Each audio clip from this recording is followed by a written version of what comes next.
Going live. Right, going live now. Do it.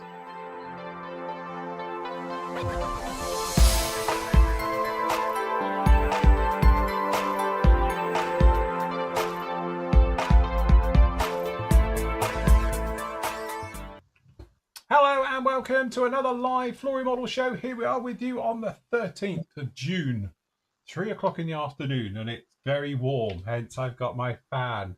The biggest fan in the world. I tell you what, it's the best, well, I don't know what it was, £6 I've ever spent. An Arctic fan. Do you remember I mentioned it a few years ago and then everybody went out and bought one? So, but no, it is. You've got a battery pack like this. It'll sit in there and run all night and day. It's absolutely great. So I must admit, I have it down here because it's just out of shot and it doesn't make any noise. And it doesn't blow your small parts everywhere. That's the only, if you're a big oscillating fan, you come back and all your little bits have disappeared. Yeah. So that's a good point. So hello to everybody. Hello everybody in chat. Yes. Good afternoon, everyone. They're all a bit slow on the Flory chat. Look, they're all out sunbathing. All working.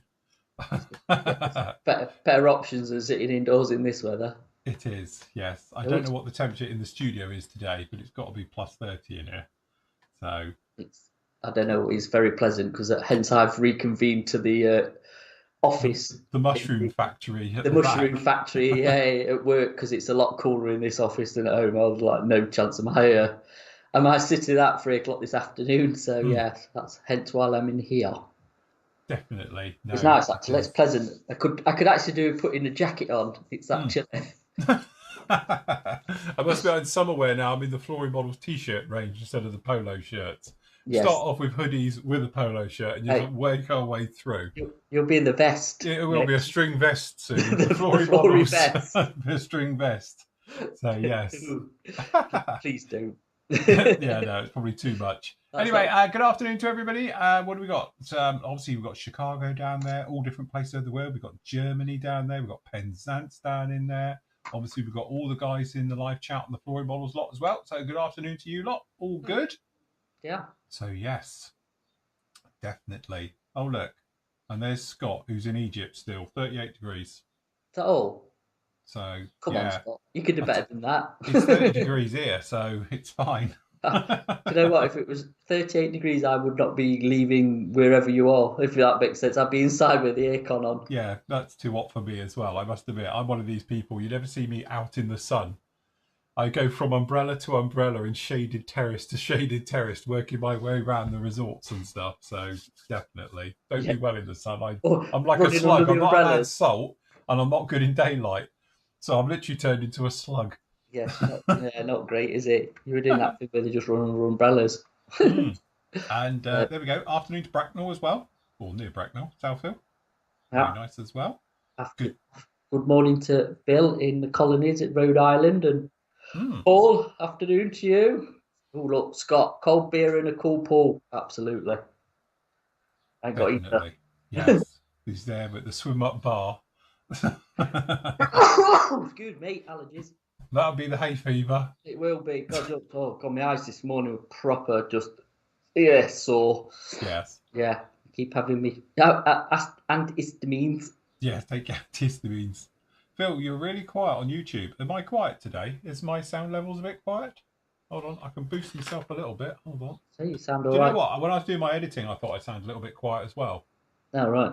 So what I'll do is I'll just boost myself a bit there, and I'll tell you what, I'll just click myself. Hold on. Is that an up arrow down? I can't tell. Where's the up one? Hold on. Let me just go up on here. 1, 2 as well. How does that? Is that any better? I don't want to blow everyone's ears out. So hopefully that's a little bit better. As I say, when I was doing my editing, I was thinking I do sound a little bit quiet. Loud and clear. There we go. That'll do. We'll stop there, otherwise we'll be blowing everyone's eardrums out. But anyway, I've been busy. I've been really busy. I've been trying to get a lot done, obviously, before the midday heat and failed miserably. So I was spraying about 1 o'clock on this little lump we've been working on behind the scenes. So you might remember we were working on the old Beaufort. And to be honest with you, it is. I just saw the show a minute. It is really, really nice. Gone together really well. It is all still a soft bit, so I hopefully can. Oh, there we go. I can still get into it and all the rest of it if needed to, in case we get any overspray, any dust, anything else like that. So if you're wondering why there's probably a small gap around the canopy, That's the reason why. But we have done it. I'm actually quite happy with that colour. I don't think it's a million miles out. Looks all right to me. Unless you look at the instructions and you think, oh, because theirs is a bit darker, but I'm going on what I think's right. So again, never trust instructions. But I'm quite happy with that colour. I think by the time we get the midstone on there and then the dark earth, I think we should be in the ballpark with it. But I'm quite happy with that. I think it looks fine to me. So with that particular one, we used a little bit of this, which again, first time using it properly in anger. So I've done little bits and pieces, but never anything sort of full on with this one. But we got down in here, this is the 3rd gen Acrylics. So yeah, check me out. 2 builds in a row now I've been doing Acrylics. So, but there we go. So true acrylic as well, and I use the AK 3rd gen thinners with it. The only thing I would say, and I did say to Matt and members, you'll see this when we do the video for it on Friday, it does split, as in you get the deep blue on the surface and it's very pale underneath. So as soon as it's in your colour cup, it starts to split. So every couple of minutes, give it a mix inside your colour cup. You know, I did make up my paint, and I can prove I made it up separately, because to be honest, I left it here for you guys. But this is what happens. So you can probably see down the bottom, it's light and it's blue. And then if I get a small brush, can't reach, let's just grab one of these. If I do this, you will see what I mean. It literally, let's have it with some bristles. There you go. There you go. Coming alive. You can see really how much this stuff splits. So you do have to keep mixing it in your colour cup. Otherwise, what's going to happen is you're not going to have the true colour coming through. I know we often talk about paints and you don't put enough of the thick gooey stuff at the bottom, especially for primers. Well, this is the same stuff when it comes to paint, because that's the colour you want, not was. But if I leave it down in here, you'll see it split. So that's my only little bit of advice. If you're using this stuff, is to make sure that you continuously, every couple of minutes, mix it in your colour cup. It's a nice colour, it sprays lovely, it's come on really, really nice and satin type finish.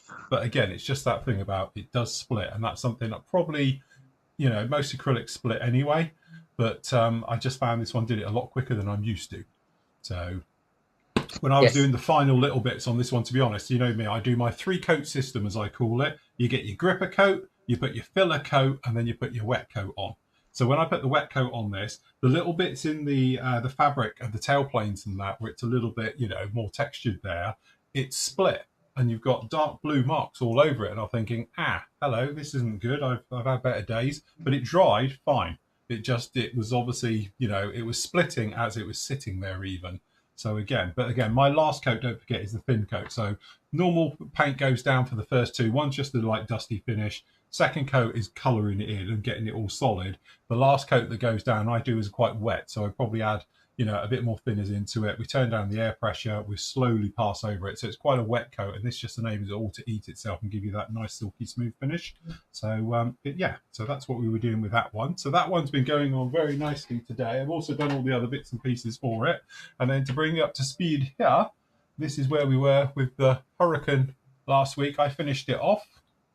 You might have seen it on the Friday show as well. So it's all done and dusted now. So it's looking quite nice. Nice and gnarly, that underside we were talking about. And I think it really did work quite nicely down in here under the black. You know, often people talk about how do you wear the black, how do you show it. So that's how I do it. And again, it's going to have a little bit more weathering yet. Matt's going to do some bits with you today with silvers and stuff, and I might show you a little bit of chipping later. But on the next bit, what I'll do is on Thursday, I'll show you about doing stains and leaks and gooey bits and all stuff like that. But no, generally, I think it's turned out well. And you can probably see there the contrast with the oils. And you can see it in here, what we're trying to achieve and that. But it works on the brown as well. But it's one of those things, once it's all done, you tend to don't appreciate the work that's got in because it all looks faded. But you can probably see it just down in here if you're looking at it as I am. You can see these faded areas, and then down in here, and it's just a case of breaking it all up and making it look a bit gnarly. Same goes for the decals. You're just eating it into the surface now of the decals to weather them all in as well. So that's literally what's going on with this one. But yeah, so next up for this one will be some oily streaks and gnarly bits, some smoke exhaust stains, things like that. And then obviously we're doing some chipping work and some bits and pieces. There's still quite a bit to go on this one, so it should be a lot of fun indeed. But yeah, that's where I'm at this week. It's nearly there, you are. Nearly there. We're getting there. So anyway, what have you been up to, Matt? A lot, but it's not here, is it? So I can't show you because it's all at home. Yes. I'm not dragging it here. I've attached the wings on the Fot Wolf. Yeah. And then I'm doing a lot of repair work, shall we say. Let's say the fit's not brilliant because I've got more warpage, but Okay. it's on. It's super glued. It's proper glued. It's not going anywhere. I'm just now tidying it all up. Dog decided to eat a part Right. yesterday, which Yes. is not good for her or me. So yeah, found her chewing the front of the cowling, not the Yes. main bit. There's like another circle that fits in it, and yeah, she's chomped through that and busted it. Luckily, Andy bought the other one up that he's got, Hmm. so I have got a spare part for it, or else that build would have probably been knackered because, like I say, it's not available. And I don't know if Airfix have got any spares. We're actually going to write to him because obviously I've nicked a prop blade as well out of that kit of Andy's. Mm. Or mine now, as he's donated. After he's seen me build that, I don't think he's going to tackle it. No, So that's it's it. behind me now in here. So yeah, and that's about it, to be honest. Cause it's just been nice weather, hasn't it? So I've been doing other things, to be honest. Obviously, been out and about in the vehicle, in the wheels. Hmm. Yes, the new So company vehicle's arrived. the new company vehicle has arrived, which is That's very it. nice because the aircon works. So that's amazing for me. Yes.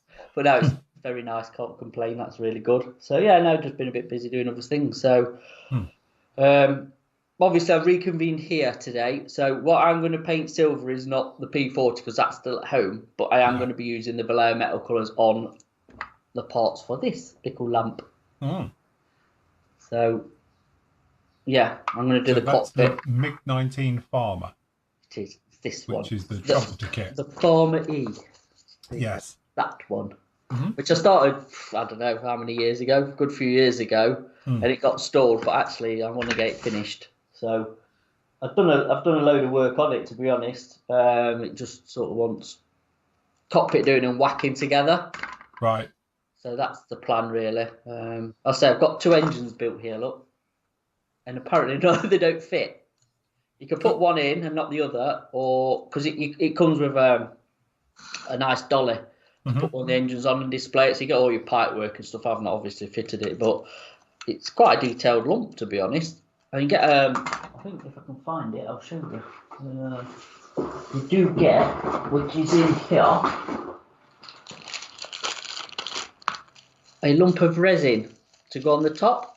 Right. Two lumps of resin. I've not showed. I've not even been in it. But yeah, you get two lumps of resin for detailing it, which is Mm. must be. I don't know what it is. Don't even know what it says on the instructions.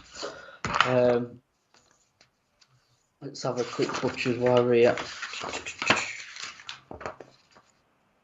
That bit, that part there. Look. Mm. Yes. So whatever it is, what does it say it is? I can't read anything. I don't know. Whatever that is, anyway, you get the resin part for that. So you can actually, there you go, display it. Looks quite a nice lump. Yeah, you get a nice stand for it. Yeah. That's all right. Yeah. But you do get FOD covers, which is good because my plan is to do a little bit of a museum derelict outside.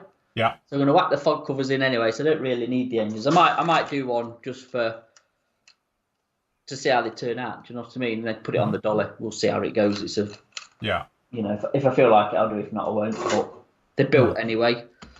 So yeah, I'm just gonna plod on with that. To be honest, I think. Very nice. Well, the thing is, it's like old school trumpy. In the old school 32nd ones, you used to get resin. I remember doing the A10. Obviously, that comes with resin engines. Yeah. You know, they sort of moved away from that after a very short period, and then now it's sort of coming back a little bit. But they're really nice kits. They're not a massive parts count, but there's detail in it. Yeah.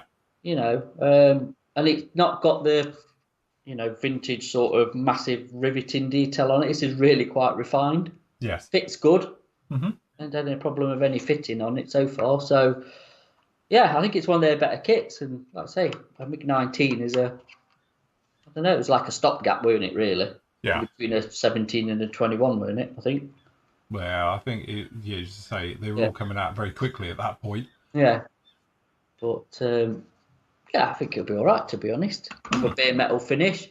The only thing, my kit's got no decals, so I had to get some aftermarket, to be honest, so it's going to be in a check scheme. Somewhere in here. He says there. Nice. Yeah. It's going to be a check, because they're the only ones you can get. There's not a lot of aftermarket for it, to be honest. Is it in a natural metal finish? It is, yes. I don't Yeah. like. Do you know what? It's one of them. I think you can get some Iraqi decals for it, and Mm. it's in camo, and it's one of them planes I just don't think looks right in camo. I don't know what it is. It's Yeah, that's yeah, it. you know. Those type of eras, they do look nice in the old metal ones. So yes, it will be metalized. And yes, that is 1/32.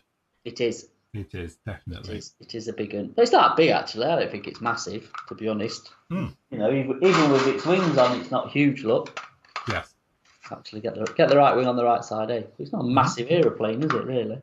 No, no, they're quite small. As I say, it's the first twin engine one, wasn't it? Yeah, it was yours. So, and the Very nice. notes, yeah, yeah. So, Azure Blue, Jim, don't start on that because I don't care. I know what you're going to say. In fact, I'm just reading it. You are saying it. Yeah, they probably were darker and lighter. And again, it's one of those things. It's like olive drab. The different areas had different colours for it and all the rest of it. And it is a complete nightmare if it was done on a Tuesday, Wednesday, or a Thursday. and So it's underneath. and it's underneath, so no one's going to see it. So that's what I'm going with. But you just know for a fact, everyone's like, "Oh, it's going to be the yeah." I don't care. That's because it's my model. Did it spray easy? Yes, this stuff sprays really nice. To say you got two options with this one. I explained in the video. You can literally their own thinners. Highly recommend it. Although it will go down quite nicely as well with X20A, no problems at all. And it even works with lacquer thinners. So you can actually put rapid drying lacquer thinners into it and self-leveling ones. I haven't only tried those because I don't have normal thinners. And you have to over thin it if it makes sense because it does thicken, and then you over thin it and it sprays beautifully. Because I did a demo bit which is kicking around somewhere else now with it as well when we were playing with it, and it sprays really really nice. You can get very nice tight camo with it. As I say, the only thing that took me a little bit by surprise, and again it's probably because I'm not used to spraying them, is obviously it just splitting. So as soon as I saw it, got it. I just kept mixing it every couple of minutes, give it a mix up, and then go again. And then obviously I did some lightening work afterwards, and I added a little bit of Tamiya XF2 to it just to lighten up the centers of the panels and things. Again, it's all quite muted on this one. And it sprayed still beautifully, no problem at all. And obviously I over thinned it at that point to probably, I don't know, 75% thinners, and it sprayed no problem at all still, even when it's very thin. So didn't have a problem with that. Mm. So yes, it is. But I must admit, I am quite taken with them. You know, they are quite nice, the old third gen ones. As I say, I've only done some testy bits with it, but they do spray nicely. And what I like about them as well is they've got great coverage. So really like those ones. Yeah, I'd say I quite like using them. Like I say, just got to just keep agitating them. Say because they do separate in the pot in the colour cup, don't they? But actually spraying wise, yeah, I think they're all right. Like I say, just acrylics, you just got to give it time to dry and not rush it. So yes. Yes, I think it's one of those things. You tend to get used to it. No problem, Jim. I know you're not. I'm only playing with you. But it is that thing where, it's when you get used to using a particular paint, you know all the little Yes. things, the little tweaks and the little things with it. But as you say, that's the first time I've sprayed it actually on something I'm using properly instead of it being test pieces and demos and stuff like that. And again, I just found it's really, really nice. And again, what I like about it is it's really rich, intense color. It's got really good coverage. I think it's a little bit better than Vallejo, if I'm honest, because I sprayed Vallejo on the last build. And again, that's the first time I've sprayed an acrylic in 5 years. So it's just that thing of getting your head around about how it is and how it works and all things like that, And again, if you like with me, if I'm spraying real color or Hataka, because I spray those 99% of the time, you just bung it in and you just use it. You know what it's going to do. But when you move on to other things, it's just sometimes you're like, oh, why has it done that? And it's something usually very straightforward. And this one just splits in the color cup. So, no problem. But as I say, spraying wise, loved it. Great coverage, went down really nicely. No stopping, starting. I didn't have any problems. And I'm spraying in here and it's 30 odd degrees in here and still had no problem with it. So I can highly recommend it. It's good stuff. So if you are an acrylic painter, There you go. I think, to be honest with you, if I was to go back to acrylics now, I'd probably go down that line, because they've got a good colour. You've got everything you could probably need now with the actual third gens. Now they've really got the act together with it. And, they just work, no problem at all. So, yes, do like them. It is, yeah. So it's hassle free. Yeah, and to be And honest, it's smell, isn't it? There's no smell. no, there's You no know, it's quite nice to work with, especially in here being a hot day and all things like that. It's not like you're stinking out and your eyes are watering doing lacquers, you know. So yeah, from that point yeah, of view, I was quite happy to do that one. yeah, it is. No, it's good stuff. It is. Mm. They've done the homework. Yes. And the research. So I'm just moving me speaker box down there. Mm. So yeah, I mean, Scott's been doing a lot on armour, and I like it on armour as well. And being acrylics, you don't have the hassle of having to seal it. You know, I know you don't really with lacquers, but you know, so it just works well with the weathering products. So I think you've still got that thing, and there's a certain part of me that I did think about this one because I'm going to heavy weather it. yeah, It's better to you because you've got more options with weathering if you use an acrylic. Like Matt was showing yeah, the technique about wearing through and just having bits come through, and you know you've got other options about just fading through as well, where you can do with acrylics. Lacquers, it's on, it's on. it's on. It is that dilemma you have between two things. Lacquers are great because they're bulletproof. Yeah, They're as hard as nails. They dry quickly and they're easy to use. But that's about it. Once it's on, you're always adding to it now. You can't take anything away from an acrylic yet. As you say, even sanding through lacquers to get the layering and all the rest of it's quite difficult because it is such a hard, product once it's completely gone off. And I know technically acrylics when they are, but you've got more options. You can do chipping with it. You can wear through it. You can just do more refined things, I think, with it. So definitely for armor, I think technically acrylics are probably a nicer way to go. And heavy weathered stuff. Anything's going to be heavy weathered, then that's it. Because what you can do is, like, I presume Matt's going to be showing it on his P40 when we get round to that. We'll be yes, doing that thing. It's going to have a hard nails coat underneath that, which will be silver. So all the acrylic on top can chip and wear through it, and that's where it is. So you want that softer coat, and that's what the acrylics give you. So, again, it depends on literally what you're doing in your style as well. Because I know a lot of people, it's like, I only spray acrylics through the health reasons and your environmental, totally get it, and all the rest of it. But that's why I do tend to float in between, because I do like the options to do it. So that was quite a nice thing when we were doing the dozer.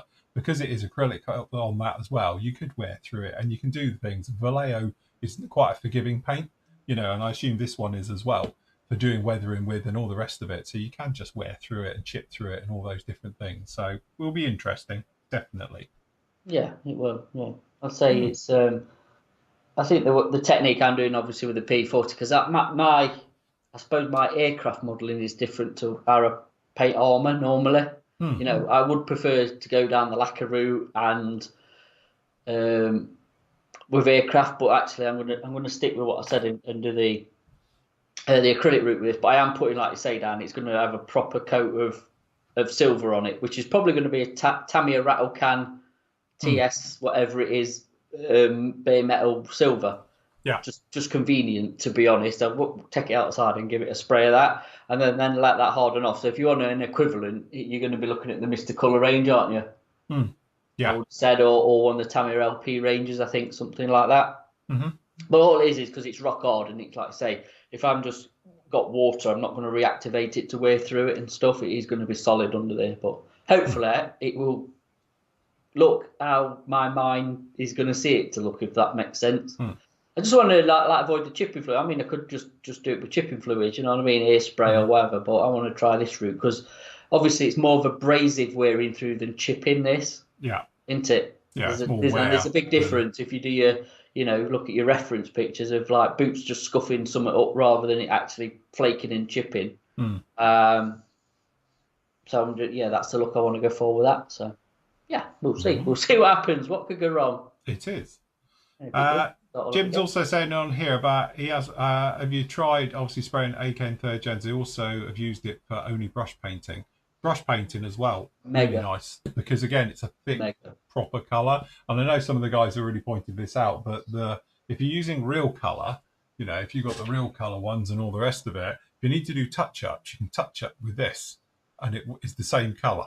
So that's quite nice as well. So you do get a natural crossover between the acrylics and the normal ones. So that's very nice. But for hand painting, they've got a good thick paint, which is, it's not like trying to brush paint Tamiya, which can be a little bit on the thin side. Yeah, it does just saying about the AK chip. If we broke with Tamiya with Vallejo, it's actually the Vallejo because of the latex. Mm. It's got a high latex content Vallejo, Stretchy. which means it just tears rather than chips. I've never had any joy with it, to be honest, with Vallejo chipping it. But obviously the latex bits in there, it's hard when it goes, when it goes off, it's hard, it's durable, but it's terrible. I mean, Tamiya is probably one of the best for the airspray chipping technique, if I'm honest. I presume the real colours being like sort of alcohol based. Yeah. Is another good one. But actually, the Gen 3's chip quite nice as well. To say they have got a bit of latex in them. I don't think they're as high as Vallejo's, but they're not so bad. They don't seem to tear and rip. So yeah, it's one of them. It's one of them things. Different paints to different things, don't they? Yeah, definitely. You've got to test it and see what does what and how it reacts. Because I think the problem, like with the chipping fluids, it is very unpredictable.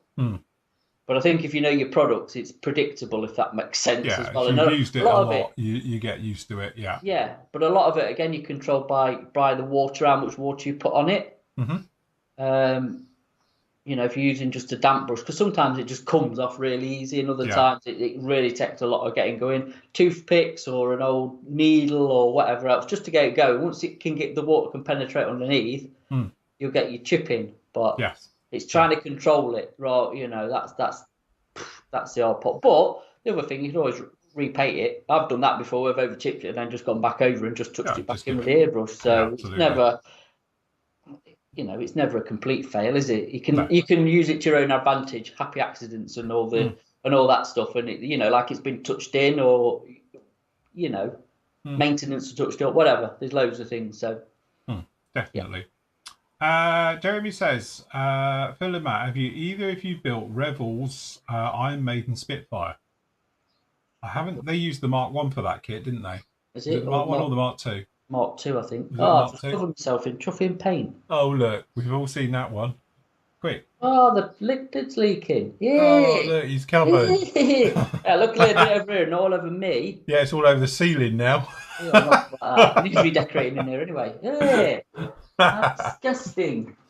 I haven't, but don't forget, over on the actual, the proper site, on the Flory Models site, if you pop over to, I'll give you a quick shameless plug whilst we're here. If you pop over to the main site, just go to florymodels.org, go to tutorials, and then here is a very, very similar kit. It's just this is the Mark, whatever we did with this one. This is the Mark 9. So it's the same basic kit. It's just obviously with the different fuselage bits.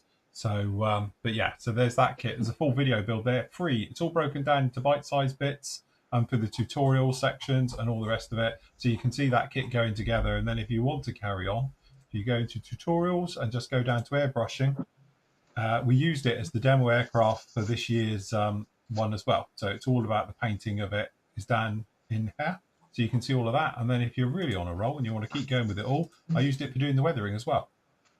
So we did the weathering with it. So we show right the way through with the weathering, step by steps, all the way through. Basically, or essentially the same kit. So again, that's the one. Really nice. And I'll show you about doing the masking up and all stuff. And then you end up with that. So, but yeah. Do you know what? For the money, they're nice kits, them 30-second Revell. The Mustang, the 109, the 190s. I could say, here we go. It's Hurricane, Spitfire, Mustang, the 109, the 190. Yeah, because I've got them all, because I think they're absolutely mega. For the money you pay and for the detail you've got, and you say curbside modelling, it's not to love. That's what I was about to say. For what they are, like, you can either build it out of the box or you can, because there's loads of aftermarket for all of them. Yeah, of course it is. And all right, the P51, you can get a Tamiya one, or there's other options for what they've done to a point. But for a nice basic kit, they get together. We bash Revell, don't we? Let's be honest. Of course we do. Good stuff. There is some good stuff. Well, there you go. This just puts it, I think, into perspective. If you look at my stash, I've got pretty much bits of everything. But there's nothing in my stash where it's like a pile of Tamiya or a pile of whatever. But what I have got is all of those kits, because I think they're really, really good kits. And as I say, I've had we built the 190. There's a full video build on that. You can see that one. The 109 is a really nice kit. And I did, when we were to the Mustang with that one. P51, yeah. With the P51 and the Spitfire. I've got another Spitfire up there because I loved it that much. I'm like Victor Cayenne. And Yeah, then obviously with the Hurricane, when that one came out as well, and that's the only company I've got a pile of their kits out in here. I haven't got anybody else's, like a series of all of their 30-second stuff. yeah, Nobody else's have I got that. So I think that shows testimony to what I think of those kits, because they're obviously quite good. And they're great for doing this type of demo work when I do, live shows and we do this type of thing, because they're not overcomplicated. You can show all the techniques on those kits without getting bogged down in the details. So yeah. I that's what's think, quite to nice be honest about with it. you, like you've hit the thingy there with them Revell things and the Hasegawa kit, Mm. they're the same. Yes. They're nice, easy builds. They're not stressful builds. Mm. I think obviously you got more cleanup and test fitting with the Revell because a bit of flash and bearing, but it's nothing, it's nothing serious, is it? No. But again, the Hasegawa, because I've got a reboxing of the Hasegawa 190 up there in a Revell boxing. Mm-hmm. And again, they're brilliant. They're brilliant for this sort of thing we're doing. Is just you'll get them together. They're not like parts heavy build, but you'll get a nice finished model out of it, won't you? I mean, that 190 you did, you took everything in the kitchen sink at it, to be honest, didn't you? Engines, cockpits, wheel wells, I don't know. Flaps. It was everything. Absolutely everything. New spinner, new props. New spinner props, because you hammered Edard, didn't you? Was it Edard you? Yeah, we got everything that Edard would fit on it, possibly went on that kit. But it fitted though, didn't it? It did. It all went, no problem at all.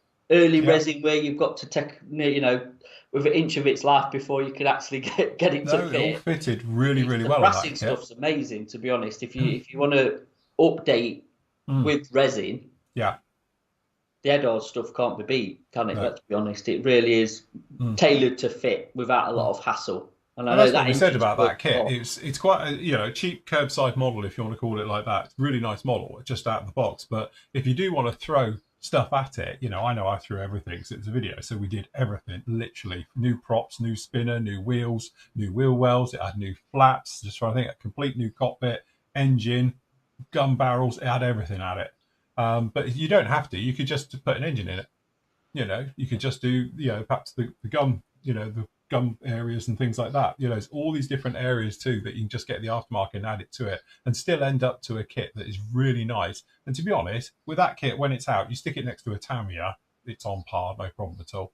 Yeah, I think so. Hello, Graham. How are you? Hello to Graham's wife as well. I presume Graham, she has a name. Not that we know it, but yes. Hello. Hello.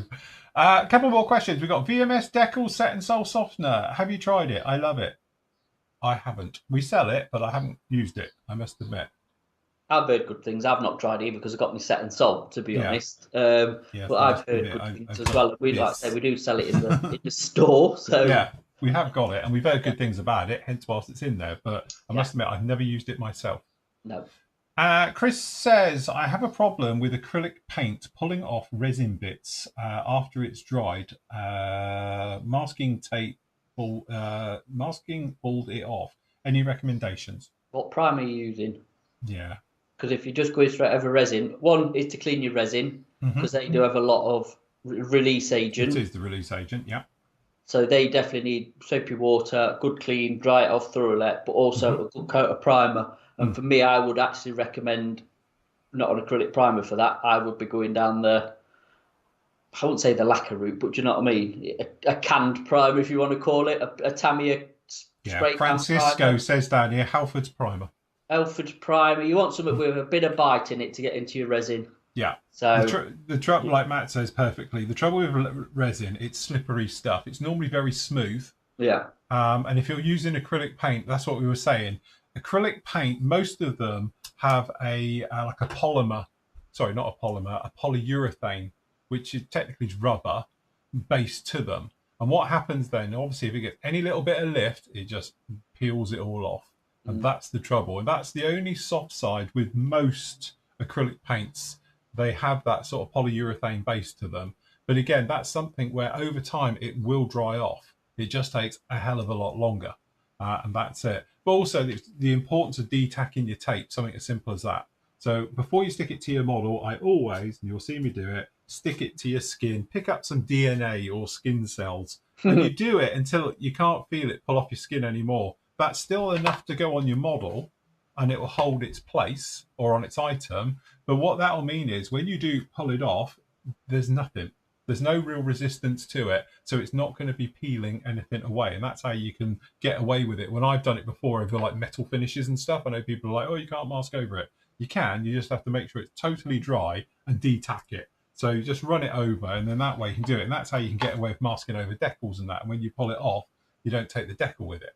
You know, so it's just that little thing. A little bit primer needs to hold that paint, give it a grip to hold it onto whatever surface it's doing it. And like Matt says, it's, you know, you should say like helper's primer. I personally would like the old shake it and spray it, as I call it. But been using it this morning, which is this is the AK microfiller primer, lacquer based. Yes, but it's great. Highly recommend. A little bit of rapid drying thinners goes a long way with this. Does just makes it ping. So. Yeah, it does. You just need something to grip to the resin. Like I say, it can be a bit. I think because the thing is not a hot product, is it? Acrylics kind of lay on the top rather than, you know, if it's a lacquer, they grip. Yeah, it's different product. So yeah, it's just an adhesion problem. What is that? Can you get tape that is already de-tacked? No, David. You can get low tack tape. Yeah, I can't remember who does it now, but somebody was selling low tack tape, and I'm thinking, yeah. I would rather have high tack tape and de-tack it myself. Yeah, than a low tack tape that does sod all. Yeah, yes, exactly. You can imagine putting it down, it just falls off. Yeah. So it's like paint. I'd rather have thick paint and thin it myself than already thinned, and I can't then re-thicken it back up. So, yeah. Now, Richard says about using sellotape, paper sellotape. The trouble with using sellotape is that it doesn't tend to have the sealer. Tamiya tape has that stuff. It's like that leak-proof technology which frog tape always kicks on about. So what it does, it allegedly, I don't know if it does, but I've never had a leak problem with it, but it's supposed to put up a barrier that stops it from getting underneath. So...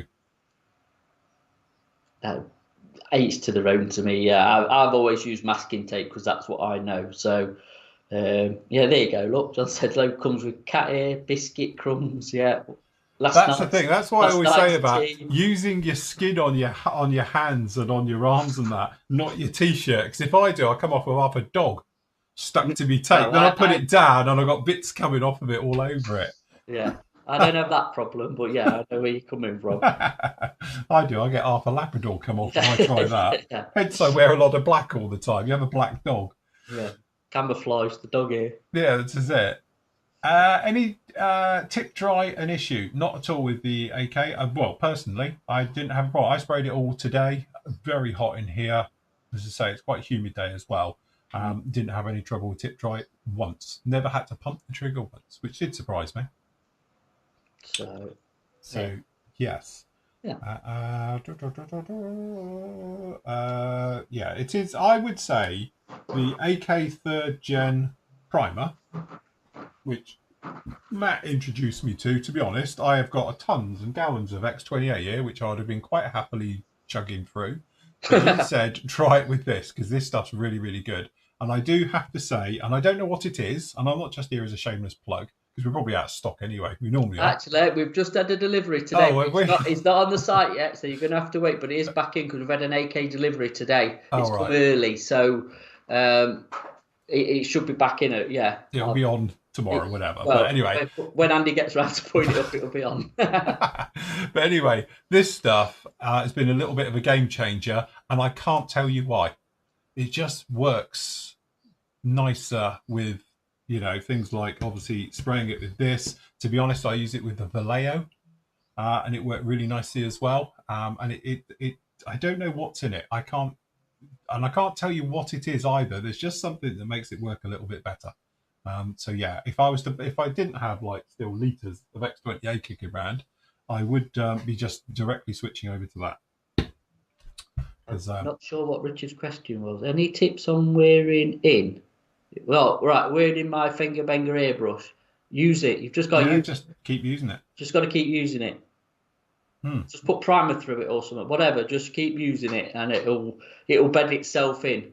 Yes. Again, you can polish the needle, but I don't think it's even the needle. If I'm honest, I think it's, you know, where the trigger assembly is. Yes, it needs. If you take it out Yeah. and you move it. If just it's not, the reason Yes. it's 25 quid is Yeah, yeah, because it's yeah. just bashed out of a machine. Yeah. It's not polished and It's refined. hey, So yeah, look, my never used. I don't think I've used it once, but it's not one of these. yeah, So you get what you pay for, but you've got to bed it in. You've got to mm, wear it in. That's the thing with them. But like I said, they're 22 quid. yeah, So you can't expect a £150 airbrush for 22 quid. no, But once they've bedded in, they kind of work like one. mm, But you've just got to keep using it, and it will. Because mine was really clunky. The trigger was bloody horrible on mine, if I'm honest, when I mm. first got it. But it's worn itself in, and it's fine. It's Mine just, has as well. Exactly. I've been using mine for and clear I know, coats, to be honest, and it's taken a while, but the trigger now yeah, feels just as nice as my like PS270. yeah. Or like any of my harder and Steambecks. It feels the same. Before, I know what you meant. It was just a little bit agricultural. It's a bit clunky, weren't it? Yeah, Yeah, it's just a I bit think it was. clunky. Yeah. I think Nathan's had the same issue as well with his. I think Mm, he thinks it's a bit sort of rough on the trigger, but mm, like I say the more you use it, the more it will sort of bed in, I suppose. yeah. So yeah, there's no other way around it, I don't think. Mm. What's John put with the AK microfiller prime? What other thinners can be used with it? Well, technically, you should just spray it out the You can spray jar, it so you neat. don't need to thin it. It's No. just if you put a drop of rapid thinner in it, it just speeds it up a bit. I Yeah. don't know, it works. I presume you could put any lacquer thinner in it, but I don't Mm. know if you're going to gain anything. If I'm honest, I probably It's not. quite thin. It's thin enough to spray directly out of the bottle. You don't have to thin it. I No, just put into it probably maybe 10%, maximum 15 of rapid drying thinners just to speed it up a bit. yeah, And that way it's touch dry. So if I'm doing a wing, I can then grab it and do the other wing. It's that quick. yeah, but That's the that's. difference. I So mean, if you're not like Phil and need to get it done like yeah. super quick, Mm. then you're fine. Just give it 15, 20 minutes to thing, and you can handle it anyway. Because to be honest, today that's exactly what I did. You'll see it on the video. I go literally right. So we're going to spray this wing here. Then I turn it around and go right, and we do the other wing, and it's dry, and you can't really do that because even this stuff, if you spray it neat, it's going to take. Yeah, I'd give it probably an hour to totally go off before you go near it, grabbing it. But with rapid drying thinners in it, it just speeds it up really nicely. So. Yeah, it does. Yeah, that's Yeah, all it's just for. it's just speeding up. It's no better finish. It doesn't make it any better. To be honest with you, John, as well, I would probably use it in the black over the white and the grey, because the white and the grey dry absolutely fine on their own. It was the black one that seemed to be a bit tacky Hmm. and was taking longer to go off, and that's the one I'd use it in. Like I say, the others don't really need it. Just make sure if you are using it, you've properly stirred it up, because it does separate like billio, doesn't it? Yes. All the heavy stuff goes to the bottom, so all the pigments at the bottom, and then all the binders and the thinners are at the top. You've really got to. There's a proper sediment down here. It's not just one of them, a little gentle shake. You've really got to get it in there and, get your stirring sticks or whatever and really, really mix it up for a good 5 minutes. Get a coffee stirrer or a badger one. Or one of them, a badger. Yeah, badger. Yeah, go on, badger. Or if you've got a spaniel like me, half spaniel, strap it to that and let it run around for a bit, and you'll be proper agitated. Just make sure the lid's on. Hey, the dog and the pet will be proper agitated. But yeah, it's one of them. You really do need to give it a good stir up before you use it. Like I say, this. Well, again, we've said, I don't know how many times say it, but this, let's give it a 2-minute shake and then now paint it, and then I'll end up with shitload of problems that I don't need to have, because a bit of extra time in that thing will save you a hell of a lot of hassle. Yeah. To be honest with you, a couple of years ago, we had lots of people saying that it's tacky and sticky. The model, days after you've done it, the primer is still sticky. So I must admit, I went off and did a little bit of, research, will you, to show you behind the scenes and all the rest of it. And I'm pretty sure that's what the thing was, because I could replicate that. If you don't thoroughly mix it and you're just spraying the stuff at the top, one, it's very thin, and it shoots out your airbrush at a millimile an hour. But also, it never seemed to dry. It's like you need the thick stuff is what makes it dry as well. But also, that's the stuff doing all the work, and it is. And I think a lot of people were probably giving it a shake to say cut the minutes, but not realising this down here is like concrete. It's proper thick. That's the stuff you want. That's all the pigment and the good stuff that you need. And obviously as well, being a primer, that's that is the primer itself. Yes, that's it. That's the the stuff doing the work. Yeah, that's just the thinner bit that's thinning it out. You want the proper stuff at the bottom. So if you got one of these and stick this right in it and give it a damn good mix. Yeah. But again, don't forget that you could have lumps floating around there that haven't dissolved into the actual carrier. So you need those to properly go through. A simple Tamiya stirring stick. Yes. You've got your little spoon. Yeah. And the good end and the stirring end, and again that'll do it. If you ain't got fancy tools, cocktail stick, not cocktail stick, a coffee stick, anything. Anything at all. You'll feel it, and you'll feel the resistance when you've been, especially when it's been left a while. I mean, the white. I've got some up here. Let me see, because you've just aggravated yours. I've got some up here that I've not used for. I don't know. I can't remember the last time, but. And they look white when you haven't used them. There's the grey look. So you can see all the good stuff at the bottom, then all the binder and the thinners at the top, and that's how much that separates. I mean, the white again, you can see on the white. Yeah. So you can, you really have got to give it a good stirring. Yes. Alistair says, "Hi chaps, about to build the 148 scale Eurofighter Typhoon. Do you have any tips or tricks for this kit? Does it have any horrible surprises?" It does, but luckily for you, I have got a free video build on that, which will there's a lot of people building them Eurofighters. Did we have a question about that last week or the week before? Right, sorry. So when you're in the site, go over here, go classic builds. And I know it's old and it's going to be in a bit 8-bit as I call it, but somewhere down here, there it is. We've got the old video. And like this video is now getting on for like 15 years old or whatever it is. But you will have a very nice video complete with me. I've already done the other side. Like this actually might be a bit older now. This is when this kit very first come out. But anyway, it is I don't know what, 4-parter, I think. Yeah, 4-parter. Something like that. One onto it. And again, it's not brilliant, but what it'll do, it'll talk you through the problems with this kit. And it has got a few, to be honest, like the intakes are a nightmare. So it's just one of those where I say, just chuck it in, fill it, and then rescribe it and take care of it afterwards. Look, do you see there? That's probably the original wash I'm using there. That would have been the original wash when it came out of the ground like mud. And it's the original bottle. It's got the white label before we got posh. So, but yeah. So anyway, that'll take you right the way through the entire building process down in there. So you're better off, instead of me explaining it all to you, if you just watch the video, it's free to watch. Won't cost you anything. You can go in and you can watch that one. You can see me in a dodgy jumper. It's before I put my face on screen and everything. So, yes. Oh, proper early days here. I've got my pinny on, look. Sorry, Phil, I ain't got one of yours here. I've got to put my Tamiya one on. That's it. Tamiya. Yeah, Tamiya. Yeah, the other one's at home. But I'm SEI. I am definitely wearing my pinny today. Well, yeah, it seems you were chucking it around your head a minute ago. I think what? No, I still got a glove in it. Ready-made glove. That's it. Because I'm going to, obviously, like I say, get it all over the place. Richard says he tried third Jed with X20A and it didn't work. Get their own thinners. There you go, you see. I must admit, I found it worked, but as you say, there's something in their own thinners and I don't know what it is. Somebody knows, let me know, because I'd love to know that. But it's just, I don't know, it's just got the little bit of an edge. It's better than X20A and Acrylics. Can I just follow this question up? Why didn't it work? That's all. Just, God, that's tight. I've just tightened that up. I feel like I've cut myself in half. Do you need the next size up? Well, I think so. I'm expanding weekly, I think, at the minute. Okay, quick question here. With AK Vallejo paints, should you begin with the chipping process before the paint completely cures? No. You can't.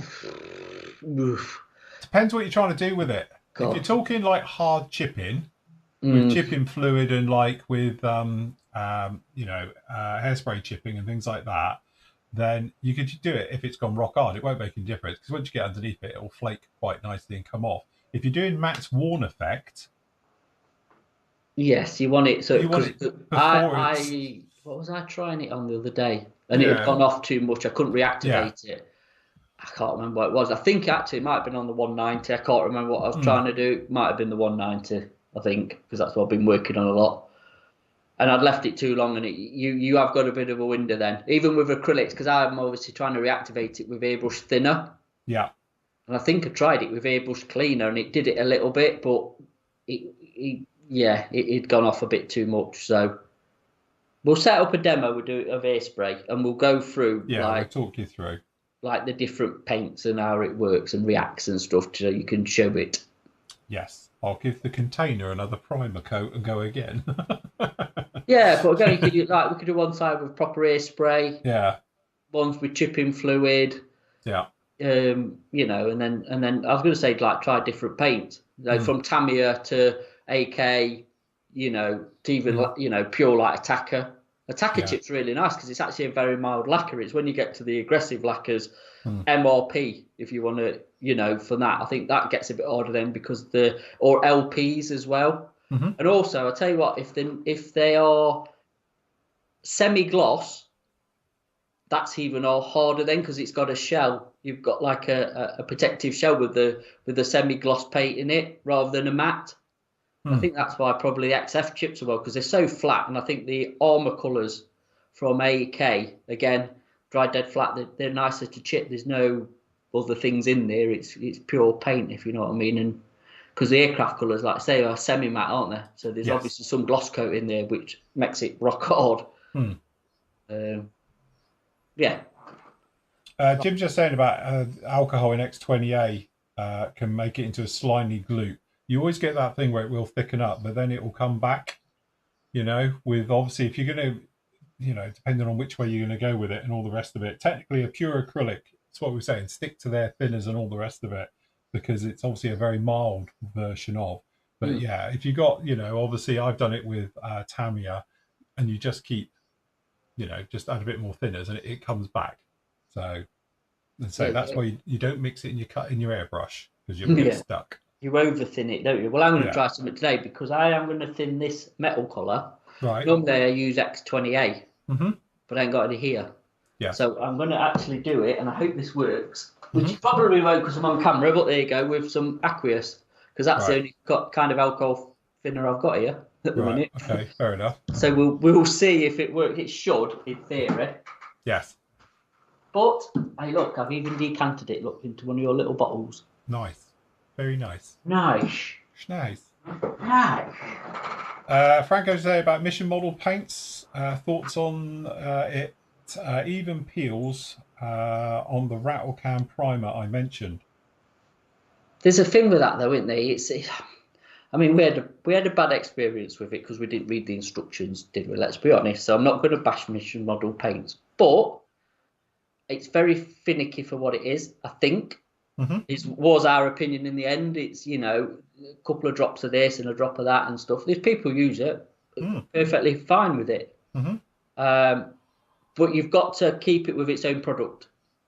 That is the key to that paint. You cannot put anybody else's product in it. You've got to buy their thinners and their additive. I can't remember what it is with their paint. Yes, the guys below are talking about that as well. You've got to put their additive into it. Yeah. You can paint it without the additive, but why don't you just put the bloody additive in the paint in the first place? Hang on. Let's not go down this road with it. It's a nice relaxing afternoon. I know. I don't know. Yeah. How to put me on a rant. Here we go again. Right. No, he's not ranting today. We're not allowed to rant. No. But I don't know. There's a lot of paint products out there, and there are a lot of paint manufacturers and stuff, and we've come to a conclusion now because we've tried nearly all of them between us, if not all of them. Yeah. And they've all got their pros and cons, haven't they? At the end of the day, I think there's only a few that are probably go-tos, aren't there? Tamiya being one of them. Yeah.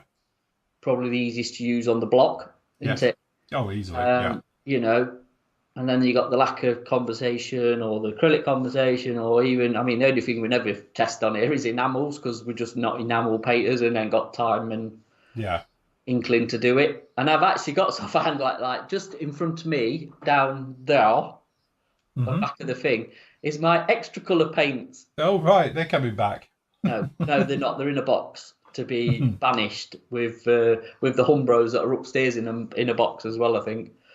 Yeah, because there's just no way of getting them dry fast, is there?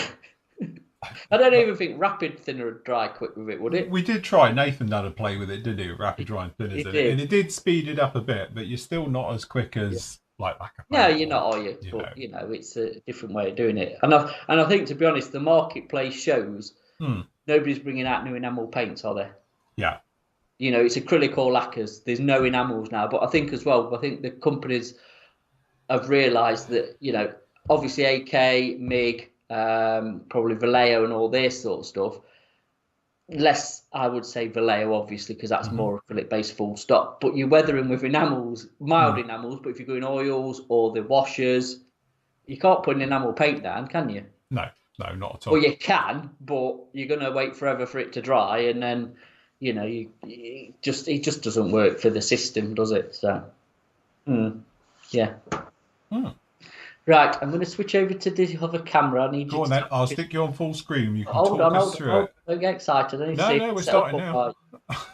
Can you see the spray booth? Yes, we can. Is it a nice angle or not? It is. Have you sprayed the top of your plastic Tamiya holder thing? Yeah, it's a Billy can. It's rattle can Tamiya silver. Oh, TS. I was going to say, that's posh. Mine's just black plastic with overspray on it. I don't even know what was on there. Why I painted it. You're just getting posh nowadays. No, not really. I ain't got my lazy Susans here, so I've got to revert back to Tamiya twiddly things. So look, right, anyway, can you still hear me okay? Because the mic's... Yeah, no, still here. Yeah, no, you're fine. This is obviously the cockpit parts off the MiG-19. Yes. What I've got for it is I've took the detail off because I've got a Red Fox Studio 3D printed set. Nice. Which I'm going to use. So I've test fit, and actually it's going to look pretty cool. So that is this lot here, look. And they're very nice. I've done hey, look at this for a dashboard. I tell you what, it's 3D printing, lot. Look at that for a dash. Oh, no, lovely, isn't it? Okay. It's the future. It's easy. Here you go, give it that. The tab actually for it, look, and I painted it, but I'm going to do this as a separate now. That's the old Pablo resin cockpit. There you go. Which I did paint box. No, I'm going to add to the thingy part. So that's going to attach to it. Anyway, right. So Vallejo, metal colour. So we're just going to use aluminium. Or aluminum for our American friends. Yeah, aluminum. And this is where I get covered in it. Hold on. I don't know what's up with this one. Let's get some of the crust out of it. I don't want that in the airbrush. So I have pre-shook this. So if it comes out, which it will kind of, it's already thinned anyway. You should, I think, in theory, be able to paint it out of the this, but I find, to be honest, if you just drop a bit of, well, I normally use X28, but I'm going to try it with, like I said, this aqueous stuff. You need like a bit of a splish splash, not a lot, and then we'll see what happens. Actually, that's not too bad. These parts have already been primed, by the way, in Tamiya rattle can primer, so it's just grey primer. I want something for this stuff to grip to. Yes. Good mix up. Usual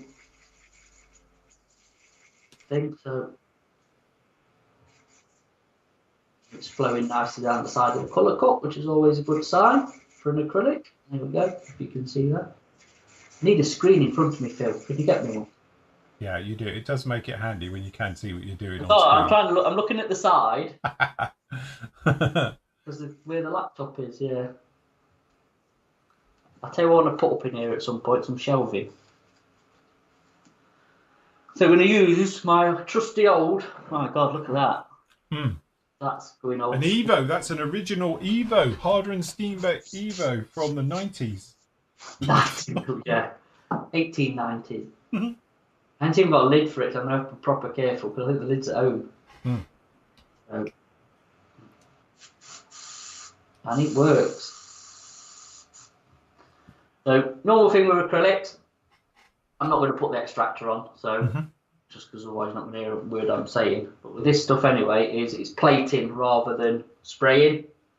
So yes, plating, not painting. yeah.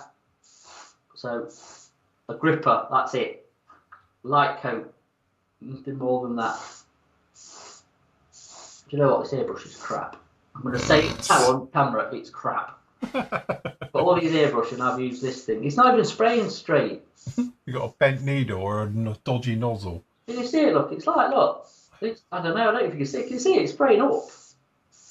Right, you're quite high on the camera. You're at the top half of the. That's Sorry. it. Is that better? Right, we can see. We could see before. It's just that, yeah. Apologies for that. You'll have to tell me if I'm out of shot because I can't I got see you. myself. But yeah, just a nice light coat. And I'm going to let that dry off, and then we'll come back and give it another one. And like my agricultural stands. Very nice. You know, can't beat bits of wood. Very tactile. This is from your figure painting days before you got back It is in actually, aircraft. yeah, it is. Yeah. They'll go back to figure painting as well at some point. So that'll do. As simple as that. Mm-hmm. And then we'll let that dry off. Like, give it 5 minutes, and it's quite warmish in it today, and then we'll give it another one. And again, this is painting it with a crap airbrush, if I'm honest, because I think this needs a proper service. Yes. So if you've got an half-decent airbrush, which I have here, I didn't realise how bad that was. I just wanted to see if it worked. Hold on, I'll tell you what I could do, actually, because I don't think I'm going to use it. I'll tell you what. Because grey on silver is not the best view, is it? Not really. So I do apologise. I should have perhaps painted it black. Right, I'll tell you what. You can tell we pre-plan all this, can't you? Yeah. So we're going to use this engine. Yeah. Am I still on screen? Yeah. Yeah. Now this has had no teamwork done or anything, but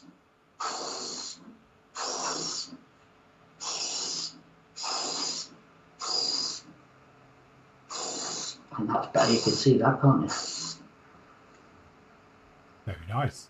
Do you know what? I don't know. I like it. I think it's a good product, actually. It's definitely better now they've reformulated it. Yeah. I think the first one that they brought out was a bit sort of hard work, weren't it? You know what you used? Yeah. But again, there's no smell. It smells actually quite nice. You know, they shouldn't be breathing it in. Again, we'll let that go off. If we can find somewhere to shove it. There you go. There you go. And then we'll come back and give it another coat. Yeah. Any questions? No, we're all watching. Okay. We've got a couple down in here. I'm not sure if I missed this, but what are your opinions on SMS paints? Not used in it. Never used it. Can't comment because we've never used it. Yeah, can't. Yeah, that's it. You know, that's better. That's better. That's a good angle. That's it. You got it. Why didn't you tell me that earlier? That's better. You can see now. Yeah, I must admit, I can't. A lot of people have mentioned it. We often talk about this. I've got a ton of paint here. Do I need any more paint? What's it going to do any different? You know, that's my answer. I know a lot of people get tied up on the latest and greatest thing and all the rest of it. But, I think it's one of those things where if you got it's working for you and it's doing everything you want, I don't feel the need to change. So, yeah, that's the thing. So I know people obviously have been shouting about SMS paints and all the rest of it, but I've already got a bucket load of everybody else's. I'm sure I've got PV. I'm sure they're fantastic. I'm sure they work brilliant. It's, I think again, there is an importer over here or somebody distributing them. I know that, which obviously I think they're from Australia, aren't they? So there was the case of getting them. Is always another thing. But never tried them, so I can't comment. I don't know. No. I haven't put it this way. I've never heard a bad thing said about them. No. I've only heard positive things. So give them a whirl and let us know how you get on. But from what I've heard, they've always been performed really nice. They've got good colours, good coverage. I haven't heard anyone saying they're crap. So I think that's always positive. Not sure. Sorry, what was the other one? Another one thing with emission model paints is after you've opened them, store them upside down to keep the air from getting into the bottle. As long as they don't leak, you'll be all right. Yeah. You come back, you've got a bench full of paint. That'd be me.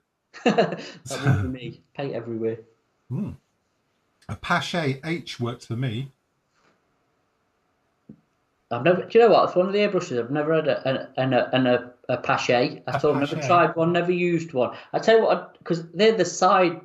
I know, and that's why I got rid of mine. Couldn't get on with it. I'm not into the side. Which actually, you know what though? If you're talking airbrush, it actually makes sense because when you've got a bloody pot stuck in your eye line, you can't see what you're doing, can you? Yeah. So actually, do you know what I saw once? As I say, if this was you, I apologise, but it did make me chuckle. But this has gone a long time ago now. But the person who put a laser pointer pen and duct taped it to his airbrush so he could see what he was spraying. That's genius. And I was like, really? We're doing that next week. Get on Amazon, get some more. We'll try that. Laser point, but he had it on this thing so he could tell when he pulled the trigger where the paint was going to go. We'll have telescopic sights, Nick. Yeah, that's it. Like a 4x4 scope on it. Right. Yes. But, yeah, I remember that years ago. But yeah, that to be honest, that's the reason I got rid of my Pache. I had the same thing, side feeder. But again, it was one of those ones was that I'm used to spraying on the top, and when it's on the side, I was just making a mess. How's it balanced? Because obviously, Well, I didn't. People often say that if you got a colour cut, but don't forget, it was only. I think I had a 2.5 mil thing on the side, so it's not like a bucket hanging off of it. Are they left and right-handed? Can you swap it over? Yeah, you can swap it over. I was going to say you can because it was okay. Yeah, the one I had, you could do that. You had like a bung on both sides, and it just drops in and goes in. But again, that was the thing I couldn't get on with because it was on the side, and I am used to them being either on the top, So yeah, it didn't really work for me. Yeah. Question, Phil, will you be doing a review of the big Revell Puma? Matt should do his because Matt's is the mint one. His is the original. I'll bring mine with me next week. All right, Matt's down here next week, so we'll do one down here next week. We'll use Matt's. We've got big plans. Mine's actually up here. I've been moving my stash. I don't know what you can see on camera. Mm-hmm. Yes, I've been digging my own personal stash from upstairs and having a sort out. So it's down now. Yeah. I bet John's in chatting about his quivering at the mention of the Puma. Now there's two of them as well, not just the one. He's going to think, Christ, they're going to be together. What are they going to come up with that they're going to need? What cunning plan can we come up with?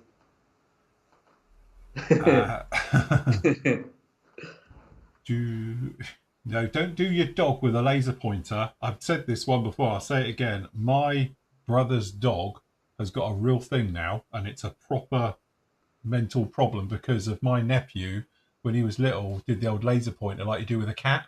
Oh, no. Now, my brother's dog can't be left alone. It has to be crated because there was a light shadow coming through the blinds that made a spot of light on his wall.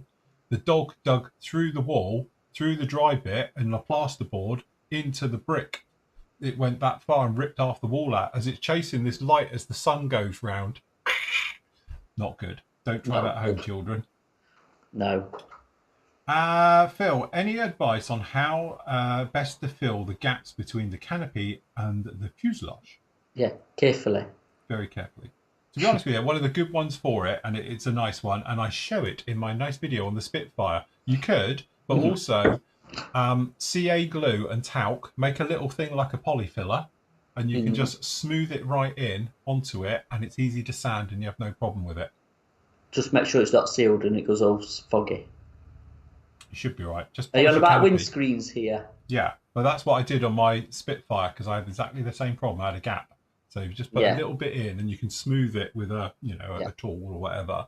And it's actually really nice. To be honest, when you use CA glue with talc, you don't tend to get the fogging like you do if you're using it wet. Yeah. As well. It doesn't fog as easy. Hey, do you know, going back to Revell 30-second kits that we never mentioned, their own? The Hawk. Yes. The Hawk. Yes, yeah. That's a good kit, isn't it? Got two up there. Got a black one and a red one. What, the built ones? Or Yeah, the built ones. Yes. Bless them. So, yes. No, they're good kits, actually. Have you still got your blackjack? Yeah, it's at the top, but it's a bit stuck at the moment. It's sitting underneath the F-16. or are you on about the one that's hanging on the wall, Brian? I don't know which one is on about. It could be the one you built your beer. Oh, the what? The bear one behind me. Oh yeah, that's up there as well. Yeah, the bear's there, and the other one, and the hawk's over there. So yes, they're all up there. Ah, oh no, I know what he means. The one that can't be me will be the bison. Oh no, I've got that here. It's up on the mezzanine. I could show it you, but I can't be bothered to walk upstairs. It's too far. Yes. Perhaps on another show. Hmm. To see it still exists. The box is proper tatty now, though. I don't think it was great when we first got it 5-6 years ago. It's really deteriorated and it's not been anywhere. No, Matt, your bison. No, it's not my bison. It's Phil's. It's not my bison. It's the company's bison. It's the the company company's. Yeah, we don't. The company owns it. The company owns it. Yeah, we don't. Matt showed a B26 in OG, or do you mean OD? A few sessions ago. What paint and colour did you use? Did you fade it using oils? All of the above. I can't remember. Jeez. You did, because you were poking around it with oils. What I paint probably you used? poked around with didn't oil. use. I thought you used the the Jens, didn't you, for the olive drab? No, I used Tamiya. Oh, did you? All right. Yeah, that was before the Gen. You know, the Super Frelons here, Brian, as well. That's literally up there behind me. Yeah, no. Do you know what? There's a video build. You can go and watch the video build if you're a member somewhere on the site. I was trying to get Andy to edit it down for a YouTube video, but I think there's a lot of it, and I don't know where the footage is anymore because we have to clear it off the, for the next lot of stuff. But yeah, I'm getting back actually doing video builds again. I've kind of really lapsed over the past few months, so I need to really get my finger out and start again. My mojo's there. It's just my staying power at the minute for some reason. I've got loads of ideas. It's just actually pinning myself down to concentrate on something. So that's my issues at the minute. And then summer comes and you soon get distracted, don't you? Yes. That is massive. Do you want to see my Frelon? Yeah, go on, get the phone out, because that is a massive lump. I've got a shelf. Now I've got this rack in here with all the big stuff. I don't know. I'm going to have to stand back here because it's huge. there it is. Yes. And it's that boxing, so that's the cool scheme. But it's a proper lump. Show us the fuselage. I'm going to wait. I need to make room. Hold on. God. Yeah, look, it's huge. It's a big one, isn't it? It is. Well, I've got Phil's Wessex here. And it dwarfs that. And this is 35th scale and yours 32nd, isn't it? But yeah. I wonder what happened to the moulds of this. I wish they'd re-release it. If they re-released it, people would do proper stuff for it, like a 3D printed cockpit and stuff. Because that'd be ace, because it's a bit basic. But no, it's all right. I've actually got decals for the cockpit, for the instrument panel and stuff. But yeah, it's a nice looking kit. Very nice. Just where to put them in it. You can't hang helicopters on the wall like you can with the. No, that is the trouble. But at least with helicopters, you can put them in a cabinet if you've got a thin one, can take the rotors off, but then they look a bit weird if they don't have the rotors on. And there's the options. So you could do the navy one or the camoed one. Yes. There you go, do it in desert. Everything's in desert at the moment. Andy's working on desert. Nathan's doing desert. I'm doing desert. Yeah. So that's it. I actually like the blue and white one, if I'm honest, the proper box one. Yeah. Yeah, it's quite a cool helicopter, the Super Frelon. I think I've got a photo here. Hold on. Let me just...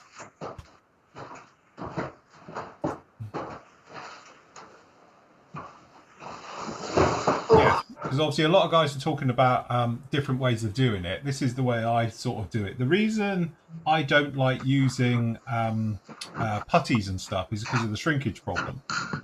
So literally down in here, when we're just coming along, as you can see, it just dries off and goes hard within a couple of seconds. And because this is rock hard, this will not shrink at all. So when you come in then and just give it a bit of a sand and a polish, you can get it absolutely perfect with no shrinkage, zero shrinkage anywhere on the sides. because you can use, obviously, like some of you guys are talking about, is using like water-based putties and just clean it up with a cotton bud and give it a wipe. Trouble is, they shrink. So what I found doing it this way is you get zero shrinkage and it's a one and done event and you don't have to worry about it. So you just pop it around there, let it go dry, and I've never had a trouble with fogging either. It just literally works. And then that way, when you can go in, you can go through and give it a good clean up with no problems, and you just don't have to worry about it ever again. Also, it won't soften anything you've got it stuck down with. So if you put it down with PVA glue or anything, you'll be absolutely fine. So yeah, and it's just a quick and easy way of going through and taking care of things. Because again, one of my biggest bugbear is that bit where literally you put in, you know, and like Mr. Surfaces we spoke about on this as well and stuff, and then over time you come back and you've got a ghost seam into it, whereas it dries and it shrinks back.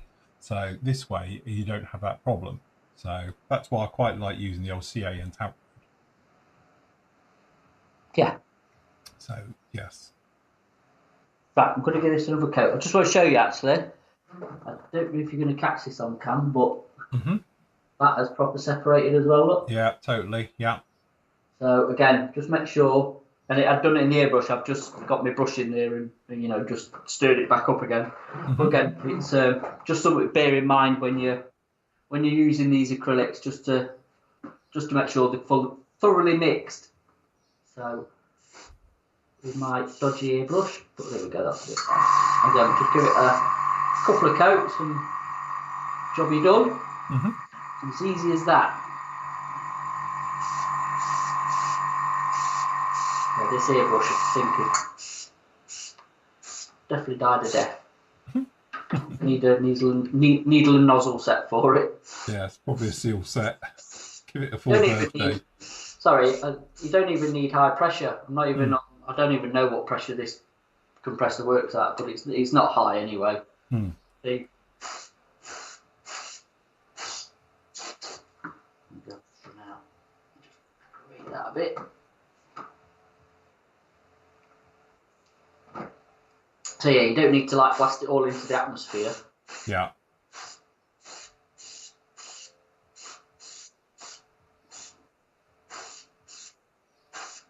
It's actually not a bad colour, this aluminium.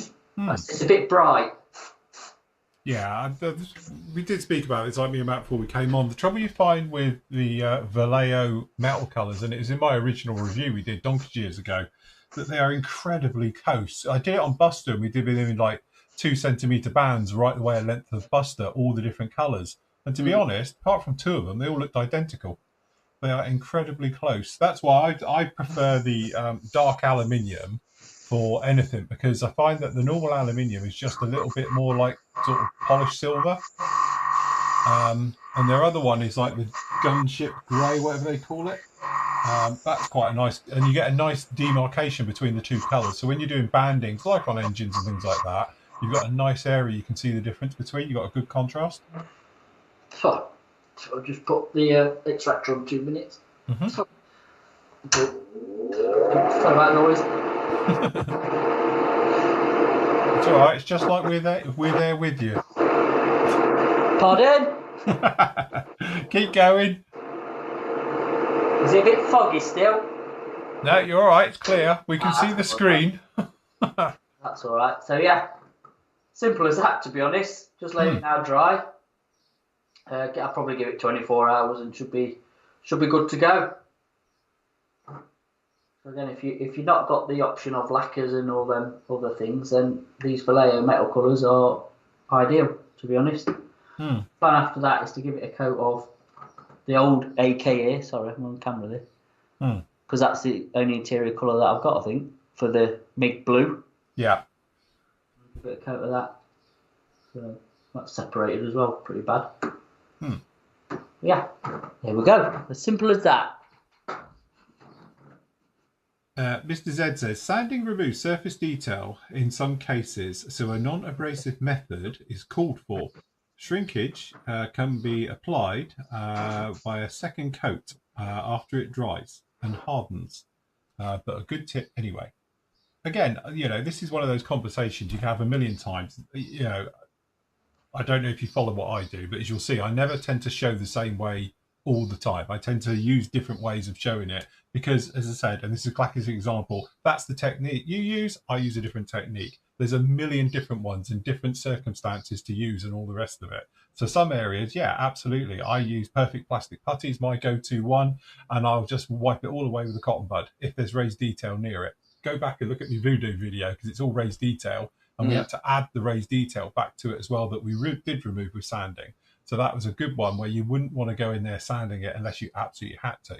And again, this is the thing with the hobby. There's so many different ways of, achieving technically the same thing. Use different products, different styles, different things. You get some people I know who use 20 layers of Mr. Surfacer and build up scenes and stuff. You get other people who are a little bit like me, a bit more agricultural, just fill it with super glue, whack it hard, and away you go. So again, it just depends on which way you want to do it. There's a million different ways. There's no right or wrong in the hobby, and that's the nice thing about it. Exactly. Do you know what I'm going to do, Phil? What's that? So show your Wessex, because it's worth a look for people. Don't break it. Well, you can build another. I have got another one here. I enjoyed it so much. I've got the other one here. I've got the HU5. There you go, look. Phil's Wessex. My Wessex. Look at that. It's a dream. It's cool. It is. It's still that's probably my favourite helicopter build, even better than, or enjoyed it more than the Apache, because it's not a straightforward, build. It's a handful. I'm just going to take your rotors off. Okay. That's fine.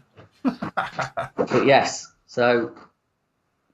Yeah, grabbing it's a pain in the ass. Yeah, and it just does want to catch it and be it. Well, yeah, there we go, look. Yes.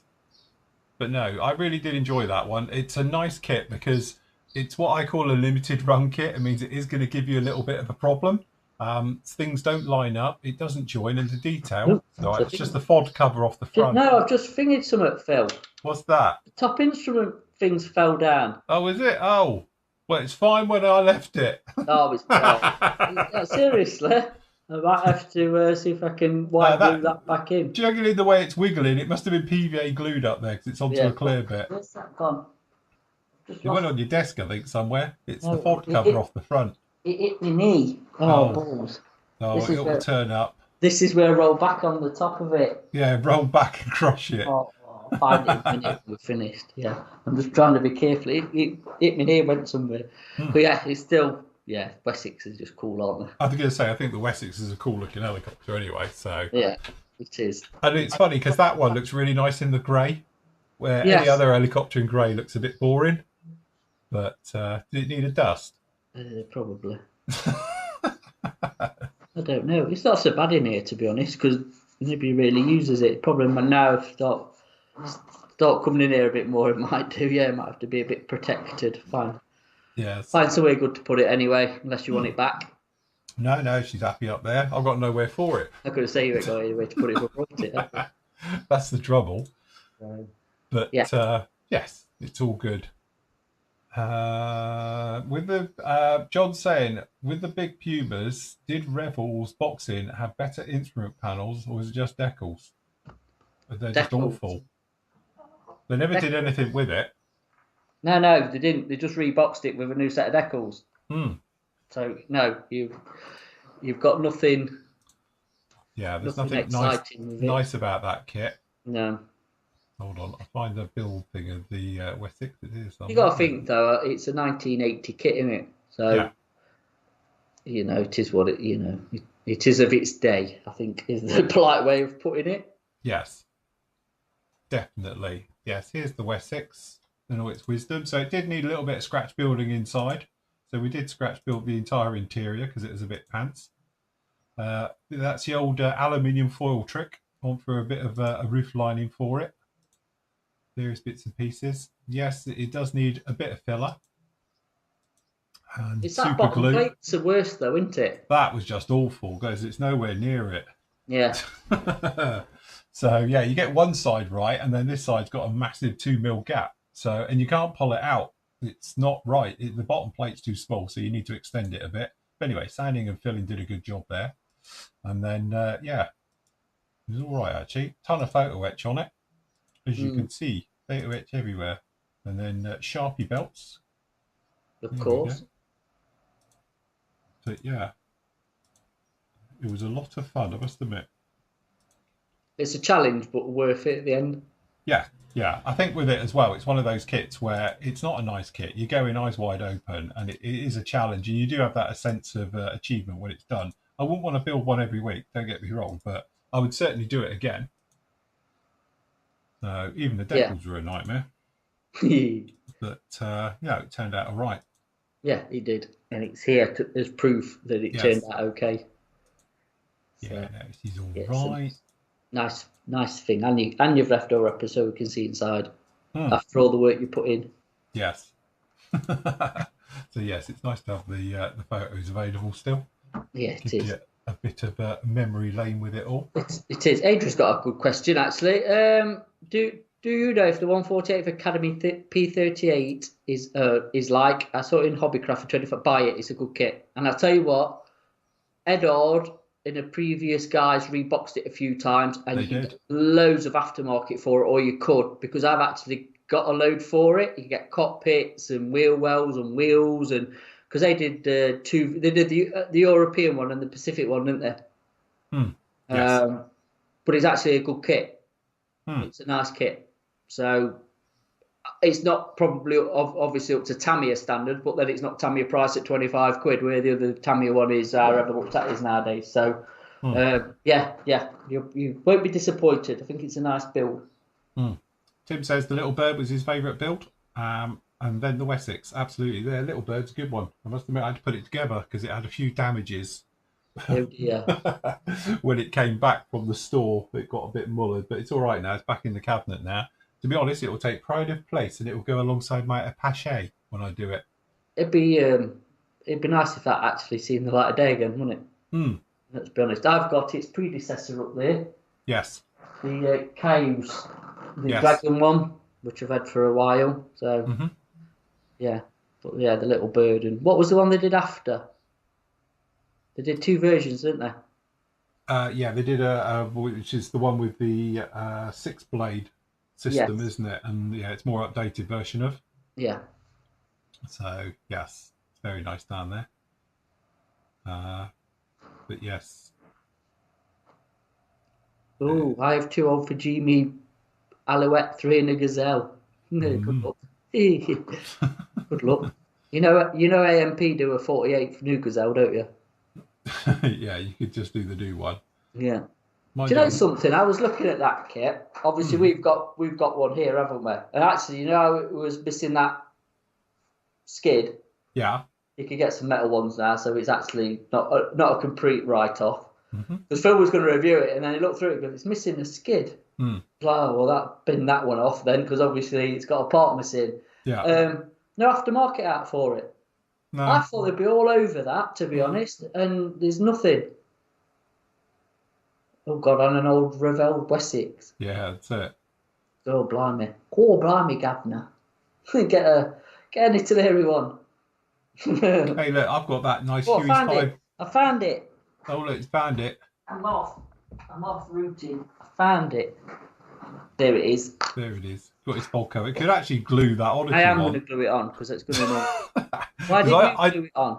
I don't know. I just thought, it's a soft bit. Because again, you Oh, could have had the grill on the front and done it with it, or you could have had that one. And to be no. honest, I had to go with the grill when it's in photo etch, and trying to get that to conform was a nightmare. So I Yeah, gave up and went, well, we'll go with that one. Then put the fog cover on it. yeah. I'm gonna white glue it on so at least you can Mm. get it back off again if you want it. Yes, I've got over there the Huey's 500 from Tamiya, which didn't even know existed.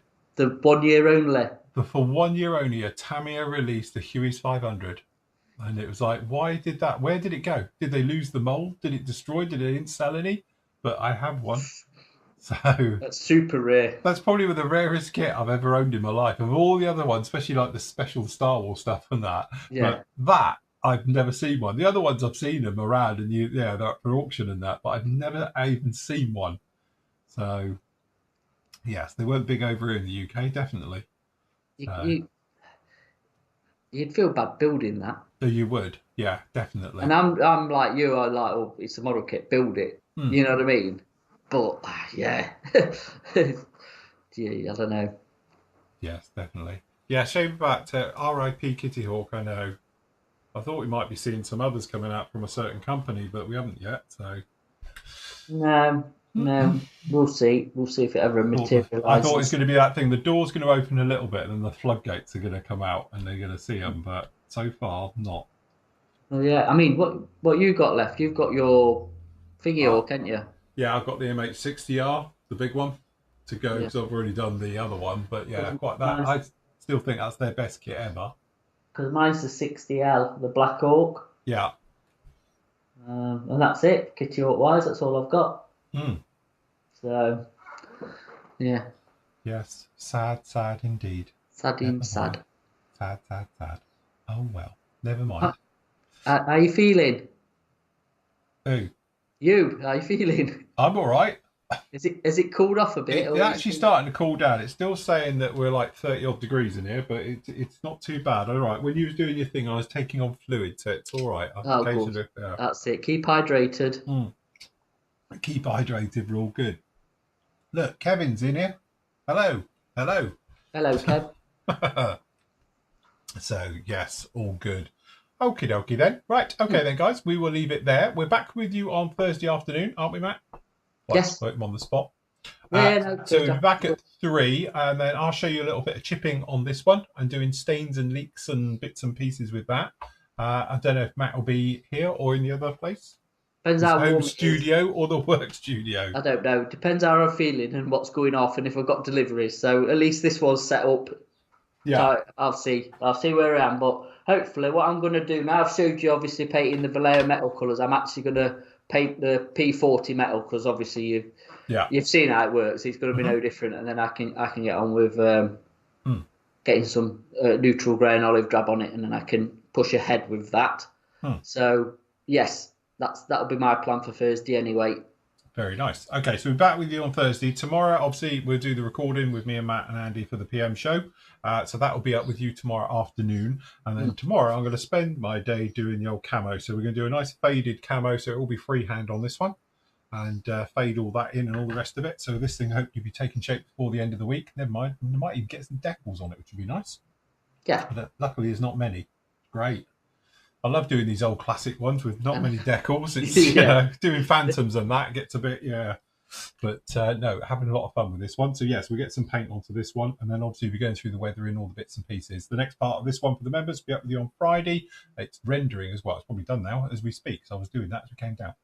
Cool. So good job, no problem. Right, so guys, we will leave it right there. Thank you very much for joining us. Don't forget, if you like what we do, like, subscribe, and obviously hit that like button. Look, 23 of you have already done it, and we haven't even finished the show. So thank you for that. Yeah. So yes, no problem at all. Look, and there's over 200 of you watching as well. So that's good. Right, okay then, guys. We will see you soon. Happy modelling. Take care. Say goodbye, Matt. We're out of here. Bye.